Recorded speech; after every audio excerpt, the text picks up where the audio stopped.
Hello student, topic number 9, final account of proprietary concern. Practice problem number 3rd.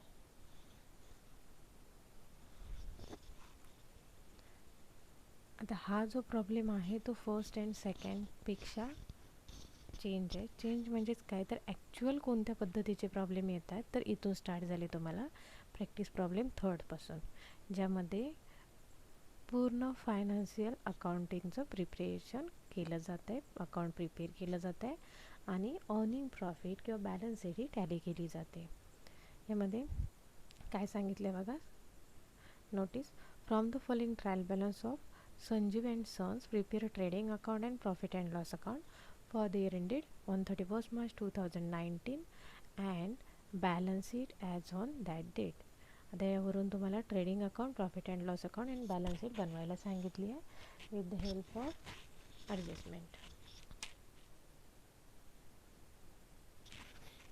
आता या ठिकाणी adjustment ज्या दिलेल्या आहेत इथून तुमच्या लक्षात येणार, तुम्ही प्रॉब्लेम सॉल्व करत असताना ट्रेडिंगचं स्पेसमेन, प्रॉफिट अँड लॉसचं स्पेसमेन आणि बॅलन्स शीटचं स्पेसमेन समोर ठेवायचं आहे आणि त्यासाठी शक्य असेल तर ते एका फुलस्केपवर स्पेसमेन लिहून काढला तर अधिक चांगलं होणार आहे, कारण हे स्पेसमेन तुम्हाला 12th देखील आहे, त्याच्यामुळे आता तुम्ही ते या टॉपिकची स्टडी करायची आहे. मग आता यामध्ये पोस्टिंग कशी होते बघा, opening stock trading debit side. आपल्याला शक्य असेल तर शॉर्टमध्ये TD असं पण लिहू शकतो आपण.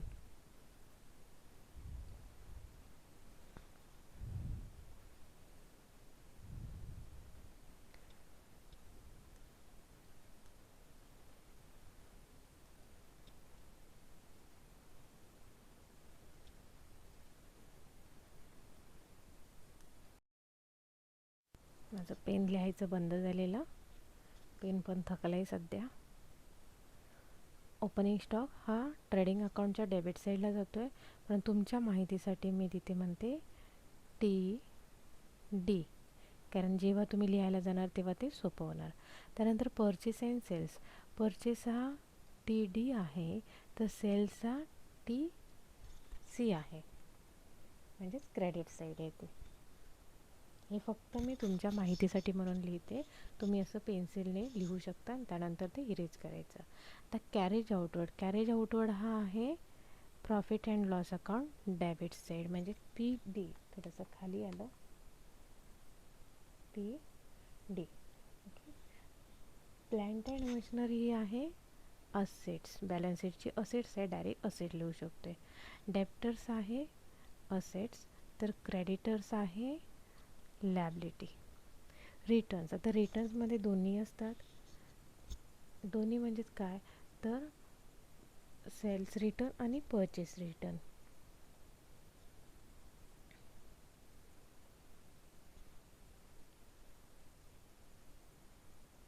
त्याच्यामुळे ते सेल्स रिटर्न आहे ते सेल्समधून लेस होणार, परचेस रिटर्न आहे ते परचेसमधून लेस होणार. Then building assets, motor car assets, printing and stationery indirect expenses PD, wages direct expenses DD, reserve for bad debt PD. तुम्हाला मिळते काय बघा त्या ठिकाणी आहे कमिशन, कमिशनचा बॅलन्स काय आहे तो बघा, सॉरी रिझर्व फॉर बॅड डेटचा बॅलन्स हा क्रेडिट आहे म्हणून तो आपण PC घेणार. कमिशनचा बॅलन्स क्रेडिट आहे PC.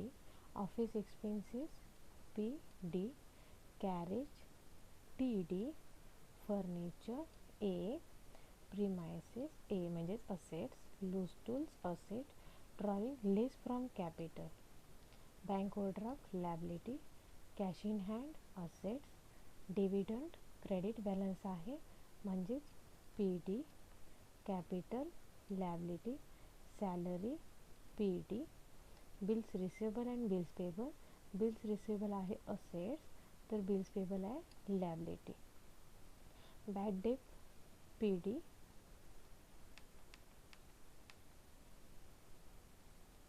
Advertisement PD. ओके. आता यामध्ये जे ॲडव्हर्टाइजमेंट सांगितलेली आहे, ही ॲडव्हर्टाइजमेंटवर तुम्हाला इंटरनल ॲडजस्टमेंट आहे. हे आहे इंटरनल ॲडजस्टमेंट. त्यानंतर काही अजून ॲडजस्टमेंट आपल्याला दिलेल्या आहेत. ज्या ॲडजस्टमेंट आपण काय करणार, कुठे पोस्ट होणार त्या बघणार आणि त्या ज्याच्यावर आहे त्याला मार्किंग करणार. आता यामध्ये ॲडजस्टमेंट जे आहे ते बघा, closing stock on 31 March 2019 cost ₹60,000 and market price ₹70,000. आता यामध्ये नेहमी कॉस्ट प्राईज ही शॉर्ट असते आणि मार्केट प्राईस हाय असते. आपण कॉस्ट प्राईस घेतो आहे म्हणजेच तुम्ही लक्षात ठेवत असताना काय ठेवायचं आहे, तर क्लोजिंग स्टॉकची जी प्राईस शॉर्ट असेल म्हणजे लहान असेल, कमी असेल, तीच आपण रेकॉर्ड करायची, दुसऱ्याचं इग्नोर करायचं. म्हणजे हे जे आहे ते इग्नोर होणार आणि हेच दिसणार. आता ह्याचे दोन इफेक्ट, म्हणजेच एक ट्रेडिंग अकाउंटच्या क्रेडिट साईडला आणि second asset side, balance sheet asset side. Second, outstanding expenses. आता आउटस्टँडिंग एक्सपेन्सेस कशावर आहे, तर वेजेसवर आहे आणि सॅलरीवर आहे. मग ज्यामध्ये ज्या ट्रान्झॅक्शन्समध्ये ज्या आयटम्समध्ये असेल, ज्या एक्सपेन्सेसवर आउटस्टँडिंग सांगितलेलं असेल त्यामध्ये ॲड होणार आणि सेकंड इफेक्ट त्याचा लायबिलिटी साईडला दिसणार. आता ते आहे कशावर बघा, वेजेसवर आहे. मग वेजेसला आपण मार्किंग करून ठेवूया, वेजेसवर आहे म्हणून. आणि त्यानंतर सॅलरीवर आहे, मग सॅलरीला आपण मार्किंग करून ठेवूया. म्हणजे इथे आपण ते चेक करू शकतो, हे ॲडजस्टमेंट आहे. Then provide depreciation at 10% on motor van and furniture 5%. आता मोटर व्हॅनवर ॲडजस्टमेंट सांगितले आणि फर्निचरवर सांगितले. फर्निचर अँड मोटर व्हॅन दोघांवर ॲडजस्टमेंट काय सांगितले, तर डेप्रिसिएट करणार. तर डेप्रिसिएट आपण अगोदर डेप्रिसिएशन टॉपिकला केलेलं आहे, तसंच या ठिकाणी डेप्रिसिएशन करणार. मोटर व्हॅन जेवढे सांगितलेलं असेल तेवढे डेप्रिसिएट होणार, म्हणजेच काय, तर डिडक्ट होणार. मग list from respective expenses assets. And second effect profit and loss debit side, कारण तो लॉस आहे आपला. Then write off ₹2,000 for bad debt and create RDD at 5% on debtors. तर डेप्टर्स जे आहे, या डेप्टर्सवर ॲडजस्टमेंट आली आहे. तर डेप्टर्सवर ॲडजस्टमेंट आली आहे ते किती आले आहेत बघा, 2 आले आहेत. एक म्हणजेच जे बॅड डेप्ट आहे, हा बॅड डेप्ट राईट ऑफ होतो आहे आणि त्यानंतर दिलेल्या अमाऊंटवर RDD मेंटेन होते. ओके. आता हा जो आहे हा देखील लॉस, त्याच्यामुळे तो प्रॉफिट अँड लॉस अकाउंटमध्ये येणार. Then provide 10% interest on capital. Capital जे आहे त्या कॅपिटलवर 10% इंटरेस्ट चार्ज करायचं आहे. इंटरेस्ट हे नेहमी त्या टर्ममध्ये ॲड होतं आणि त्यामध्ये ॲड होतं आहे म्हणून कॅपिटलमध्ये ते ॲड होणार. आणि सेकंड इफेक्ट हा प्रॉफिट अँड लॉस अकाउंटच्या डेबिट साईडला दिसणार. ओके. आता आपण स्टार्ट करूया. इथे मी पूर्णपणे आखून घेतलेलं आहे, कसं आखलेलं आहे बघा इन दी बुक्स ऑफ. हे तुम्ही माझ्याकडे या मेथडमध्ये दोन्ही साईडला घेतले, ट्रेडिंग अकाउंट आणि बॅलन्स शीट. तुमच्याकडे एका खाली एकच असणार आहे, त्याच्यामुळे इन दी बुक्स ऑफ तुम्ही इथे मिडलला लिहायचं आहे. माझ्या ठिकाणी असं आहे दोन्ही साईडला, त्यामुळे मी इथे मिडलला घेतले. Okay. Trading account and profit and loss account वेळ वाचवण्यासाठी आणि जागा वाचवण्यासाठी, मेन म्हणजेच आपला वेळ सेव्ह करण्यासाठी आपण trading account and profit and loss account एकत्रितच घेतलं आहे, कारण त्याची कॉमन इन्फॉर्मेशन आहे. Trading account, profit and loss account हे 2 अकाउंट आहेत, पण बॅलन्स शीट हे स्टेटमेंट आहे. आणि trading account, profit and loss अकाउंटला फॉर द एंडिंग 31 मार्च 2019 त्याला डेबिटही असतो, क्रेडिटही असतो. मग वरचा जो पार्ट आहे तो ट्रेडिंग अकाउंटसाठी यूज करायचा आणि त्यानंतरचा जो पार्ट आहे लाईनच्या खाली आहे बघा, तो प्रॉफिट अँड लॉस अकाउंटसाठी यूज करायचा आहे. दुसरं जे आहे ते बॅलन्स शीट, हे अकाउंट नाही आहे, ते स्टेटमेंट आहे. यामध्ये म्हणून डेबिट आणि क्रेडिट हे कुठेही दिसत नाही आहे, लायबिलिटीज असेट्स दिसते. पण मी इनरसाठी 2-2 कॉलम केलेले आहे, एक इनर आणि एक आउटर असे 2 कॉलम झालेले आहेत. तुम्हाला वाटत असेल किंवा स्पेस असेल तर तुम्ही इथे देखील करू शकता. ॲडजस्टमेंट असेल तेव्हा ते सुटसुटीत दिसतं.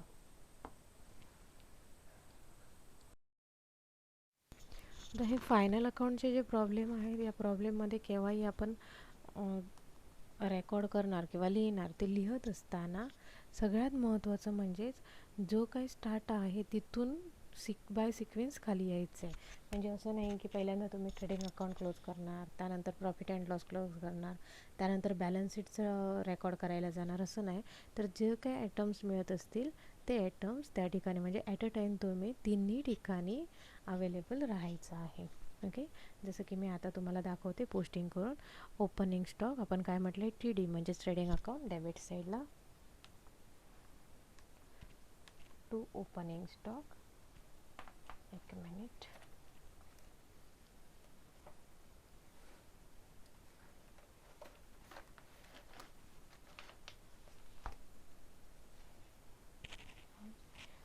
To opening stock of colour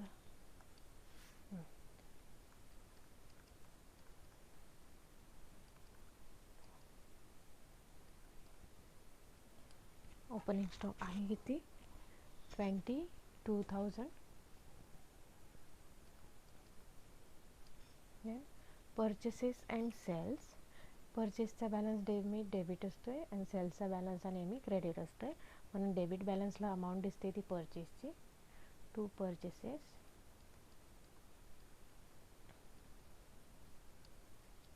आणि सेल्स असतो तो क्रेडिटला, म्हणून बाय सेल्स.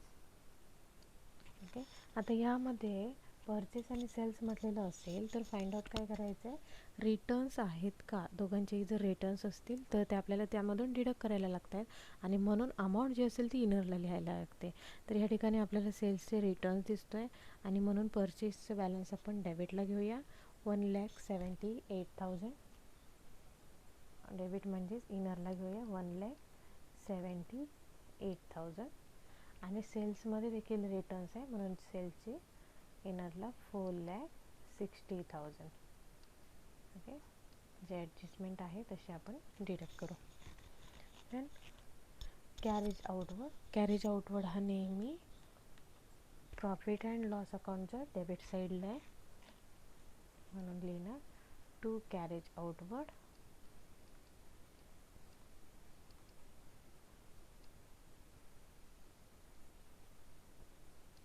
कॅरेज आउटवर्ड आहे किती बघा, 4,800. त्यानंतर plant and machinery, plant and machinery ही आपली असेट्स आहे. असेट्स आहे म्हणजे असेट्समध्ये लिहिणार. आता या ठिकाणी असेट्समध्ये लिहित असताना जसं की म्हटलं ओपनिंग स्टॉक हा सगळ्यात अगोदर लिहिला जातो आहे, त्यानंतर परचेस, तसंच सेल्स हे देखील इन्कम साईडला सगळ्यात स्टार्टिंगला लिहिलं जातं आहे. बॅलन्स शीटमध्ये लॅबिलिटीमध्ये कॅपिटल सगळ्यात स्टार्टिंगला असतं. तसं असेट्समध्ये टँजिबल इनटँजिबल म्हणजे फिक्स असेट्स या सुरुवातीला असतात, इनटँजिबल आणि त्यानंतर टँजिबल या पद्धतीने, त्यानंतर अदर्स इन्व्हेस्टमेंट, त्यानंतर करंट असेट्स असं असतं. आता हे सुरुवातीला तुमचं 11th असल्यामुळे काही प्रॉब्लेम येत नाही, सिक्वेन्स मागे पुढे झाला तरी, पण तो एक सिक्वेन्स आहे, त्या सिक्वेन्सनेच मी तुम्हाला लिहून दाखवणार जेणेकरून तुमची प्रॅक्टिस आतापासूनच होणार आणि नंतर वेगळ्या प्रॅक्टिससाठी लक्ष द्यायची गरज नाही आहे. म्हणून ज्या फिक्स असेट्स आहेत त्या सगळ्या आपण स्टार्टिंगला घेणार, त्यानंतर करंट असेट्स. स्टार्टिंगला म्हणजेच काय तर स्टार्टिंगला त्याला जागा ठेवणार, घेणार म्हणजे जागा ठेवणार. पण प्लांट अँड मशिनरी आहे, प्लांट अँड मशिनरी किती दिसते बघा, 50,000 फिक्स असेट्स आहे ती.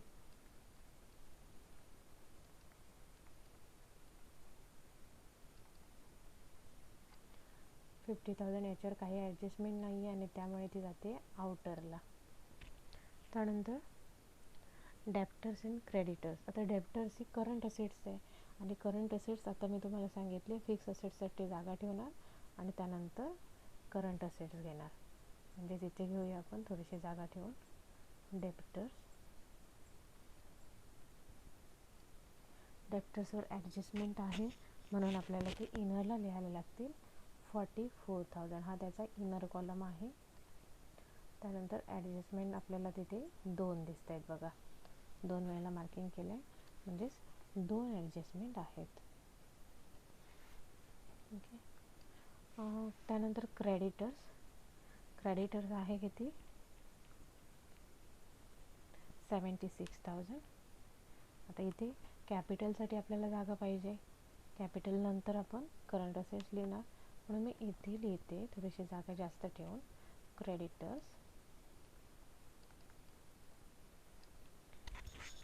क्रेडिटर्स आहे 76,000.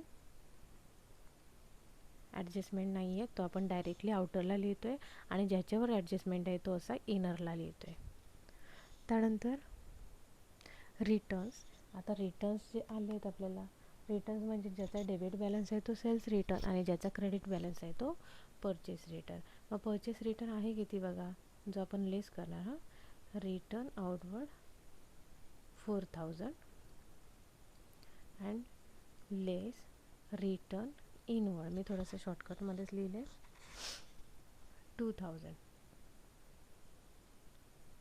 ओके, आता हे मायनस करणार. 1,78,000 मायनस 4,000, 1,74,000.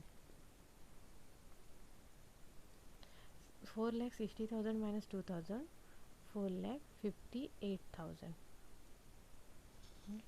नेक्स्ट बिल्डिंग हे असेट्स आहे. Fix asset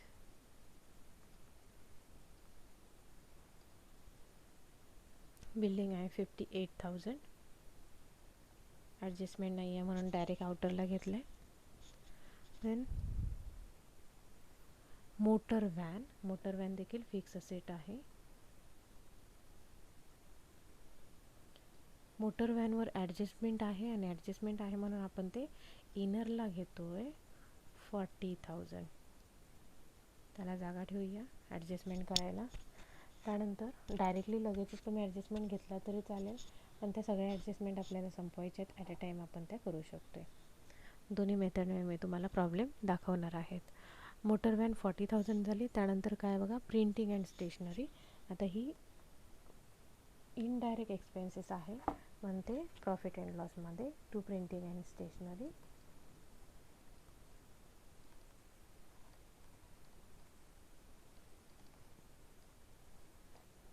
printing and stationery आहे किती, 3,000.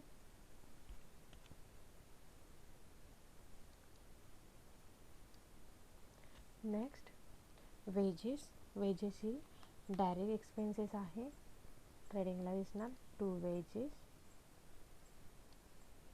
वेजेसवर ॲडजस्टमेंट आहे, आणि म्हणून तो आपण इनर साईडला आपल्याला घ्यायला लागतो आहे. जागा ठेवली ॲडजस्टमेंटला. Then reserve for bad debt. आता या ठिकाणी रिझर्व फॉर बॅड डेट हा आपण थोड्या वेळासाठी स्किप करूया, गरज नाही आहे पण आपण थोड्या वेळासाठी तो स्किप करूया.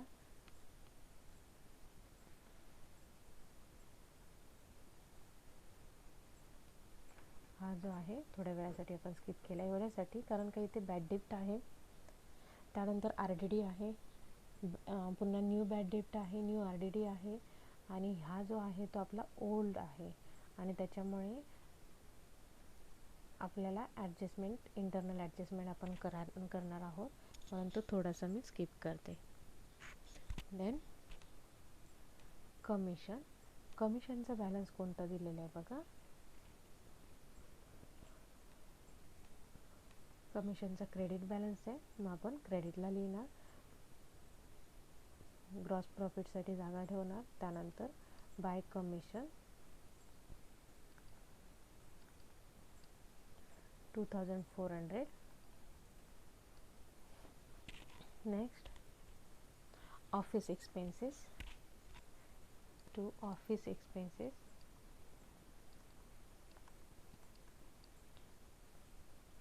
5,400.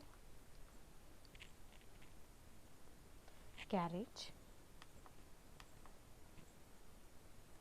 डायरेक्ट एक्सपेन्सेस आहे, टू कॅरेज 9,000.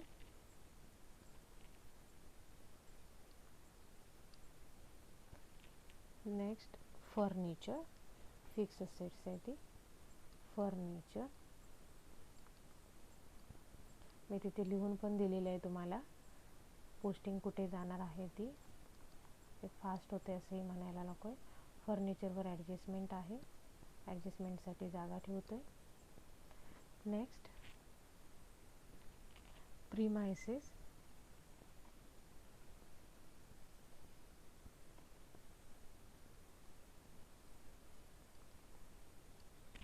प्रीमाइसेस आहे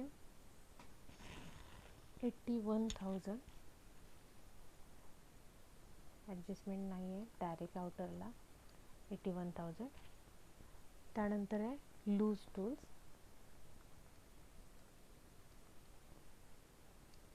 लूज टूल्स आहे 20,400.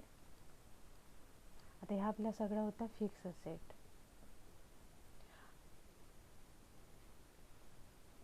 आता मी फिक्स असेटसाठी ही जागा ठेवलेली होती. चुकून ती जागा अगदी करेक्ट निघाली. तुम्ही म्हणाल किती लागेल, कशी, हे आपण अंदाजावर ठेवायची असते. म्हणजेच रेग्युलरलीच तिथे तेवढी जागा पुरेल. काही वेळेला ती कमी पडते, तर काही वेळेला जागा उरते सुद्धा. पण हे कटोकट झालेली आहे. मी काही ठरवून वगैरे केलेलं नव्हतं. पण तुम्ही तुमची जागा जर कमी पडली किंवा जास्त राहिली तर चुकल्यासारखं वाटून घेऊ नका. म्हणजे ते आपलं चुकलं असं त्याचा अर्थ होत नाही आहे. त्यानंतर ड्रॉइंग लेस फ्रॉम कॅपिटल, म्हणजेच आपल्याला कॅपिटल लिहायला लागेल. Capital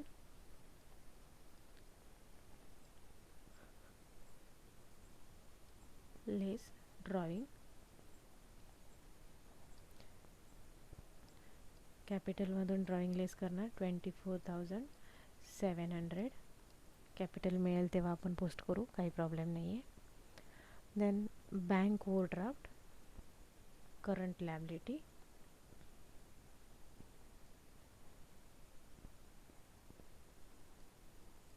bank overdraft 22,000. Cash in hand, current asset.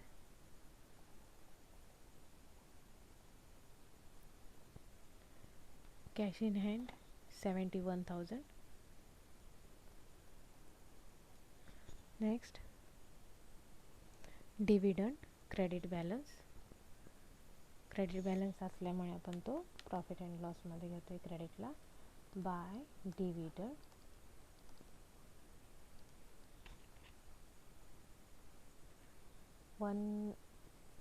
3,300. Next capital. आता आपल्याला मिळालं आहे कॅपिटलचा बॅलन्स. कॅपिटल आहे किती बघा, 1,40,000. 1,40,000 कॅपिटल लिहिले. आता 1,40,000 मायनस 24,700. इनरलाच येणार आन्सर 1,15,300. इनरलाच ठेवायचं आहे कारण आपल्याला अजूनही ॲडजस्टमेंट करायची आहे. Next salaries. द सॅलरी देखील हे इथे स्टार्टिंगलाच येते. ऑफिस ॲडमिनिस्ट्रेटिव्ह, त्यानंतर सेलिंग डिस्ट्रीब्युशन्स, त्यानंतर फायनान्स, असा स्टेप असतो आहे. सॅलरीजवर ॲडजस्टमेंट आहे आणि म्हणून आपण सॅलरीज इनरमध्ये लिहितो आहे 44,000. Next bills receivable and bills payable.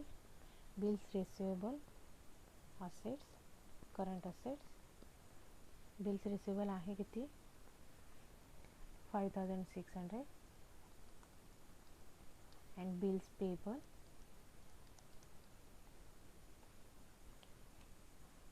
8,400.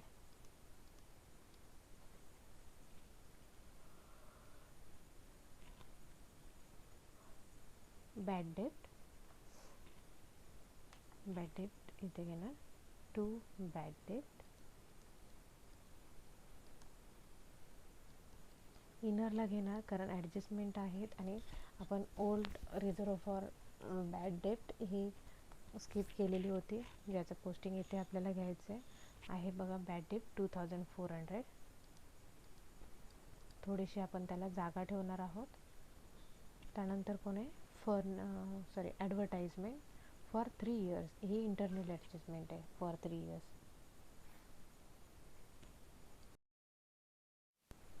तो ॲडव्हर्टाइजमेंट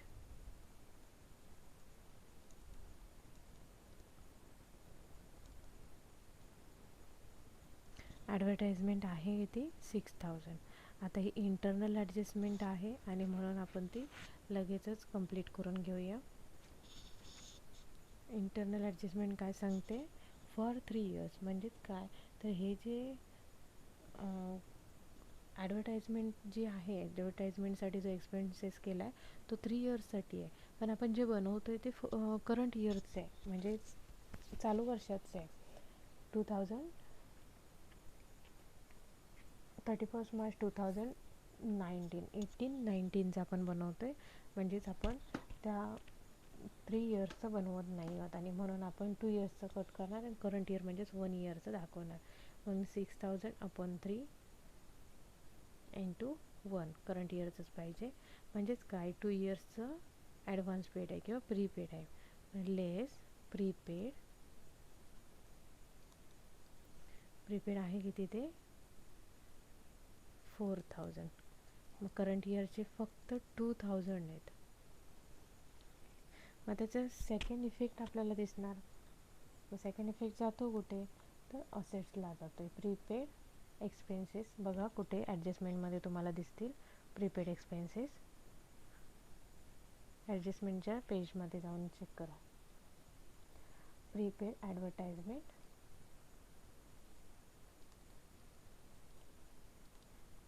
4000 आपण कट केले. करंट इयरचे 2000 आहेत तेवढेच घेतलेत. आता या ठिकाणी आपला ट्रायल बॅलन्स संपला आहे.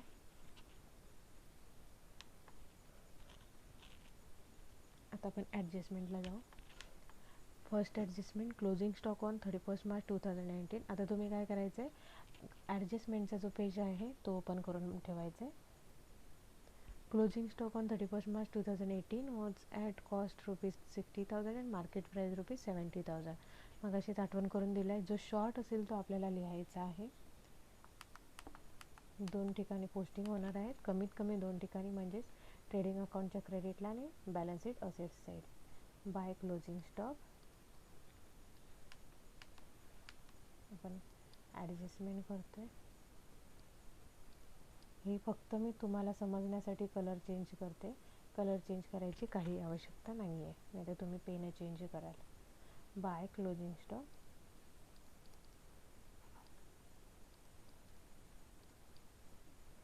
60,000. हा झाला फर्स्ट इफेक्ट.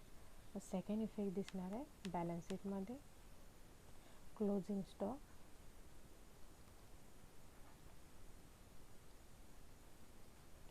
60,000. फर्स्ट ॲडजस्टमेंट जी आपली आहे ती कंप्लीट झाली. ॲडजस्टमेंट कंप्लीट झाली. Second outstanding expenses wages and salary. तर वेजेस अँड सॅलरीवर एक्सपेन्सेस सांगितले. वेजेसमध्ये खरं आउटस्टँडिंग म्हणजेच नेहमी ॲड होणार. Add outstanding. तर आउटस्टँडिंग वेजेसवर आहे किती 4000. 28,000 प्लस 4000 32,000. आता याचा सेकंड इफेक्ट इथे लायबिलिटीमध्ये दिसणार. आउटस्टँडिंग एक्सपेन्सेस आउटस्टँडिंग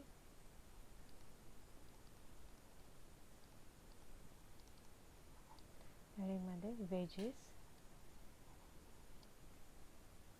इनरला घेऊया, नंतर टोटल त्याची आउटरला घेऊया 4000. तर सॅलरीसाठी सुद्धा सांगितलेलं आहे. सॅलरीमध्ये add outstanding 2,400. 44,000 plus 2,400 46,600.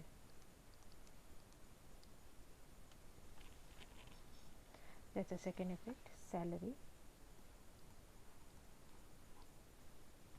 2,400.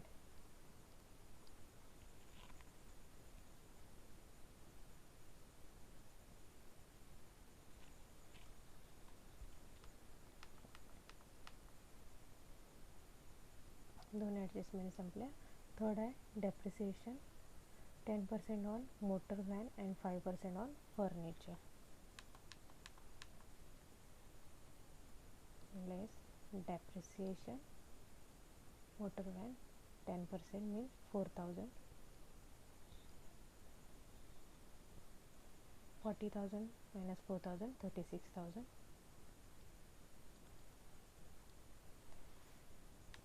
Second effect जाणार profit and loss debit side to depreciation on motor van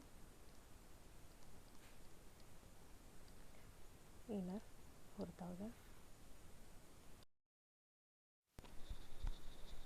Furniture has depreciation 5%. Depreciation 5% means 1,000. 20,000 minus 1,000 19,000. त्याचा सेकंड इफेक्ट जातो प्रॉफिट अँड लॉस डेबिट साईडला.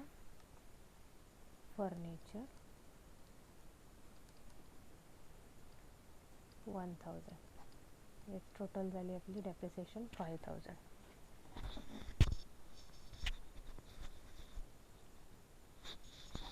नेक्स्ट ॲडजस्टमेंट कुठली आहे बघा. Complete. Write off 2,000 for bad डेप्ट and RDD at 5%. डेप्टर्समधून होणार ते. डेप्टर्समध्ये लेस बॅड डेप्ट.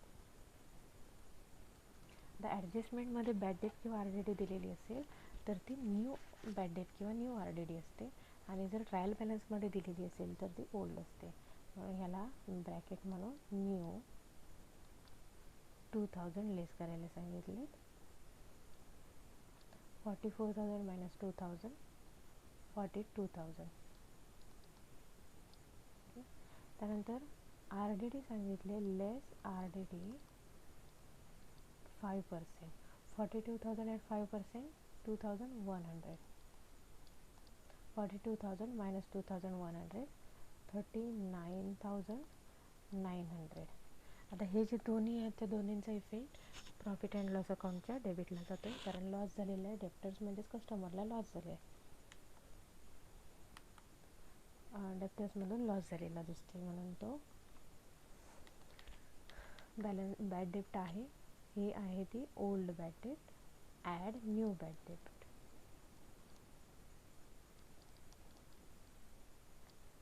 न्यू बॅड डेप्ट 2,000. Add new RDD.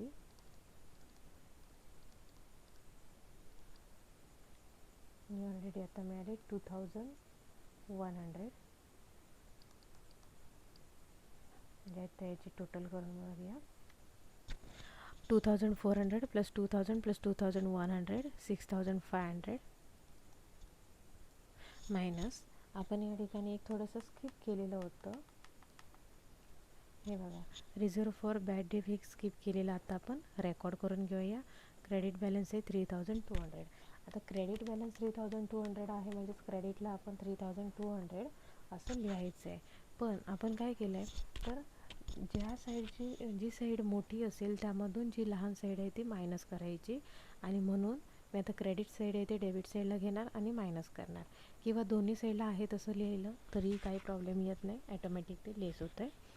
हेडिंग आहे म्हणून आपण ते तसं करतो आहे. लेस RDD ओल्ड कारण ती ट्रायल बॅलन्समध्ये दिलेली आहे म्हणून त्याला आपण ओल्ड म्हटलं आहे. 3,200. 6,500 मायनस 3,200 3,300. म्हणजे ही देखील ॲडजस्टमेंट आपली कंप्लीट झाली. त्यानंतर provide 10% interest on capital. 10% interest on capital. कॅपिटलवर 10% ॲड करणार. इंटरेस्ट नेहमी ॲड होते. ॲड इंटरेस्ट ऑन कॅपिटल 10% आहे किती आता ते 1,40,000 ॲट 10% 14,000. कॅपिटलवर चार्ज करायचं आहे ना, म्हणून आपण कॅपिटलच्या अमाऊंटवर चार्ज केला. 1,15,300 प्लस 14,000 1,29,300 इथेच घेणार. अजून आपल्याला वर्किंग करायचं आहे. ओके. आता याचा second effect profit and loss अकाउंटच्या डेबिट साईडला. तो इंटरेस्ट ऑन कॅपिटल,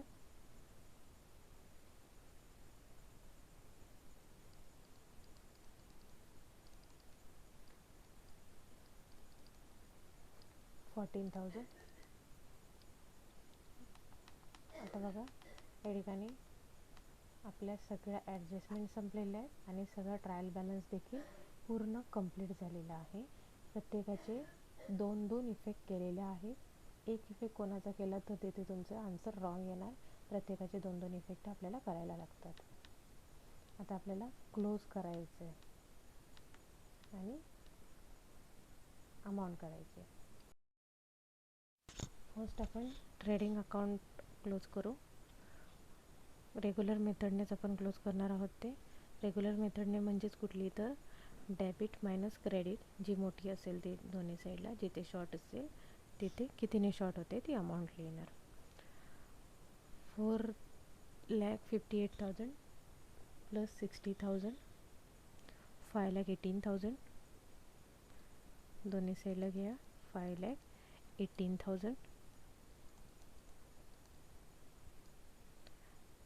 हे आता मोठी साईड आहे. तर लहान साईड आपली ही दिसतीच आहे, डेबिट साईड आहे.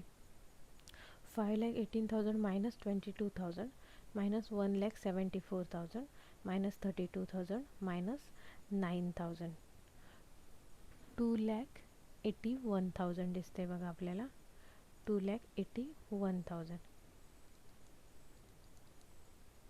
आता हे 2,81,000 म्हणजे इथे आले, याचाच अर्थ काय, डेबिट साईड मोठी आहे म्हणजे इन्कम जास्त आहे आणि एक्सपेन्सेस कमी आहे, म्हणजे प्रॉफिट झाला आहे. म्हणून लिहिणार टू ग्रॉस प्रॉफिट. आता हा जो ग्रॉस प्रॉफिट आहे तो ट्रान्सफर होणार प्रॉफिट अँड लॉस अकाउंटला. म्हणून इथे ब्रॅकेटमध्ये transfer to profit and loss account असं सुद्धा म्हणू शकतो आहे ब्रॅकेटमध्ये. Okay, gross profit profit and loss अकाउंटला ट्रान्सफर होणार. त्या ठिकाणी आपण लिहितो आहे by gross profit.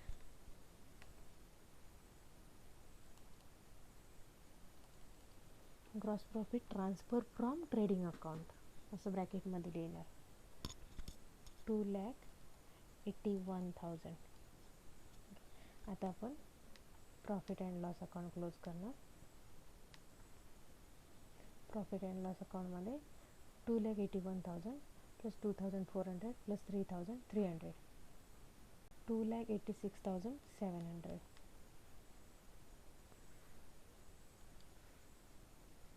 2,86,700 minus 4,800 minus 3,000 minus 5,400 minus 46,600 minus 3,300 minus 2,000 minus 5,000 minus 14,000, 2,02,800, 2,02,800. आता हा sorry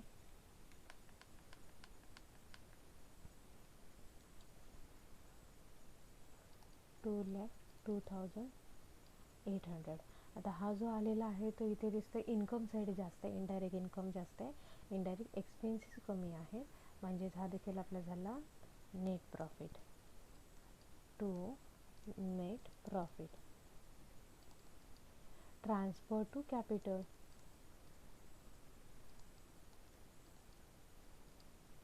net profit transfer to capital account. आता कॅपिटल अकाउंटमध्ये ट्रान्सफर होणार म्हणजेच इथे होणार add net profit. Net profit आहे किती, 2,02,800. 2,02,800. तर 1,29,300 plus 2,02,800, 3,32,100.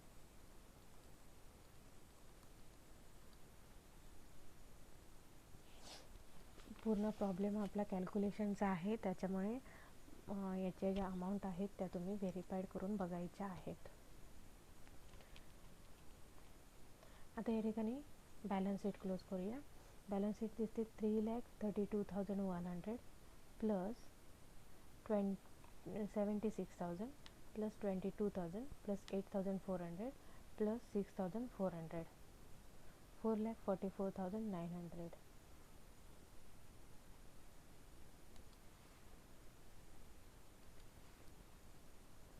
4,44,900. Other side 50,000 plus 58,000 plus 36,000 plus 19,000 plus 81,000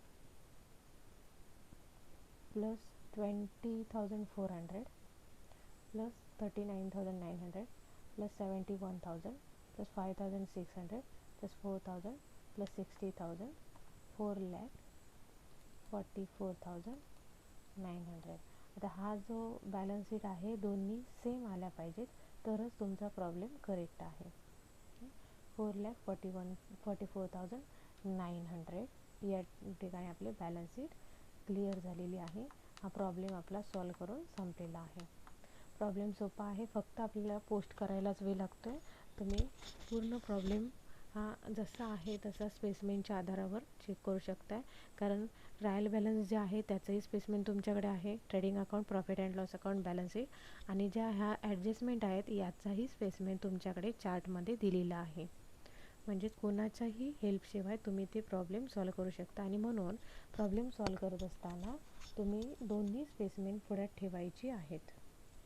okay, thank you.